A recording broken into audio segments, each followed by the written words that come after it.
Japan के एक छोटे से कस्बे में रहने वाले 10 साल के ओकायो को जूडो सीखने का बहुत शौक था। पर बचपन में हुई एक दुर्घटना में बायां हाथ कट जाने के कारण उसके माता पिता उसे जूडो सीखने की आज्ञा नहीं देते थे।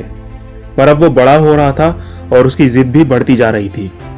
फाइनली माता पिता को झुकना ही पड़ा और वो ओकायो को नजदीकी शहर के एक मशहूर मार्शल आर्ट्स गुरु के यहाँ एडमिशन के लिए ले गए। गुरु ने जब ओकायो को देखा तो उन्हें अचरज हुआ कि बिना बाएं हाथ का यह लड़का भला जूडो क्यों सीखना चाहता है।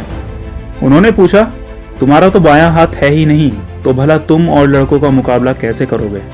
ओकायो ने कहा, यह बताना तो आपका काम है, मैं तो बस इतना जानता हूं कि मुझे सभी को हराना है और एक दिन खुद मास्टर बनना है।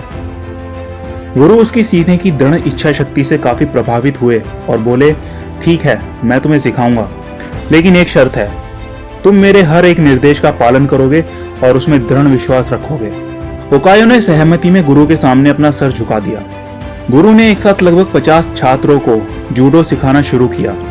ओकायो भी बाकी लड़कों की तरह सीख रहा था, पर कुछ दिनों बाद उसने ध्यान दिया कि गुरुजी अन्य लड़कों को अलग अलग दांव पेंच सिखा रहे हैं, लेकिन वह अभी भी उसी एक किक का अभ्यास कर रहा है जो उसने शुरू में सीखी थी। उससे रहा नहीं गया और उसने गुरु से पूछा, गुरुजी आप अन्य लड़कों को नई नई चीजें सिखा रहे हैं, पर मैं अभी भी बस वहीं एक किक मारने का अभ्यास कर रहा हूँ, क्या मुझे और चीजें नहीं सीखनी चाहिए। गुरुजी बोले, तुम्हें बस इसी एक किक पर महारत हासिल करने की आवश्यकता है, और वो आगे बढ़ गए। ओकायो को आश्चर्य हुआ, पर उसे अपने गुरु में पूरा विश्वास था और वह फिर अभ्यास में जुट गया। समय बीतता गया और देखते देखते 2 साल गुजर गए, पर ओकायो उसी एक किक का अभ्यास करता रहा। एक बार फिर ओकायो को चिंता होने लगी और उसने गुरु से कहा, क्या अभी भी मैं बस यही करता रहूंगा और बाकी सभी नई तकनीकों में पारंगत होते रहेंगे। गुरुजी बोले, तुम्हें मुझ में यकीन है तो अभ्यास जारी रखो। ओकायो ने गुरु की आज्ञा का पालन करते हुए बिना कोई सवाल पूछे अगले 6 साल तक उसी एक किक का अभ्यास जारी रखा। सभी को जूडो सीखते 8 साल हो चुके थे। तभी एक दिन गुरुजी ने सभी शिष्यों को बुलाया और बोले, मुझे आपको जो ज्ञान देना था वो मैं दे चुका हूँ, और अब गुरुकुल की परंपरा के अनुसार सबसे अच्छे शिष्य का चुनाव एक कंपटीशन के माध्यम से किया जाएगा और उसमें विजयी होने वाले शिष्य को सेंसेई यानी मास्टर की उपाधि से सम्मानित किया जाएगा। कंपटीशन शुरू हुआ। गुरुजी ने ओकायो को उसके पहले मैच में हिस्सा लेने के लिए आवाज दी। ओकायो ने लड़ना शुरू किया और खुद को आश्चर्यचकित करते हुए उसने अपने पहले 2 मैच बड़ी आसानी से जीत लिए। तीसरा मैच थोड़ा कठिन था, लेकिन कुछ संघर्ष के बाद विरोधी ने कुछ क्षणों के लिए अपना ध्यान उस पर से हटा दिया। ओकायो को तो मानो इसी मौके का इंतजार था। उसने अपनी अचूक किक विरोधी के ऊपर जमा दी और मैच को अपने नाम कर लिया। अभी भी अपनी सफलता से आश्चर्य में पड़े ओकायो ने फाइनल में अपनी जगह बना ली। इस बार विरोधी कहीं अधिक ताकतवर, अनुभवी और विशाल था।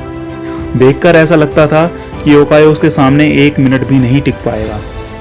मैच शुरू हुआ। विरोधी ओकायो पर भारी पड़ रहा था।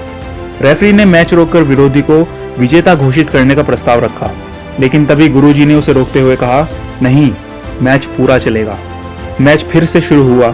विरोधी ओवर कॉन्फिडेंस से भरा हुआ था और अब ओकायो को कम आंक रहा था, और इसी दंभ में उसने एक भारी गलती कर दी। उसने अपना गार्ड छोड़ दिया।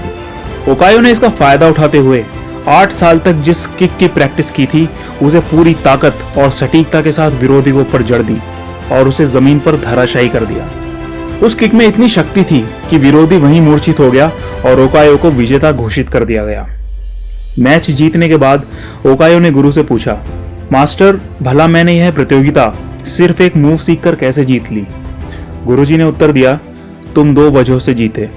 पहला, तुमने जूडो की एक सबसे कठिन किक पर अपनी इतनी मास्टरी कर ली थी कि शायद ही इस दुनिया में कोई और यह किक इतनी दक्षता से मार पाए।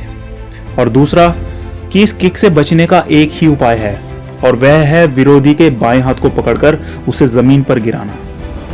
ओकायो समझ चुका था कि आज उसकी सबसे बड़ी कमजोरी ही उसकी सबसे बड़ी ताकत बन चुकी थी। दोस्तों, ह्यूमन बीइंग होने का मतलब ही है इम्परफेक्ट होना। इम्परफेक्शन अपने आप में बुरा नहीं होता, बुरा होता है हमारा उससे डील करने का तरीका। अगर ओकायो चाहता तो अपने बाएं हाथ के ना होने का रोना रोकर एक अपाहिज की तरह जीवन बिता सकता था, लेकिन उसने इस वजह से कभी खुद को हीन महसूस नहीं होने दिया। उसमें अपने सपने को साकार करने की दृढ़ इच्छा शक्ति थी और यकीन जानिए जिसके अंदर यह इच्छा होती है, भगवान उसकी मदद के लिए कोई ना कोई गुरु भेज देता है। ऐसा गुरु जो उसकी सबसे बड़ी कमजोरी को ही उसकी सबसे बड़ी ताकत बनाकर उसके सपने साकार कर सकता है।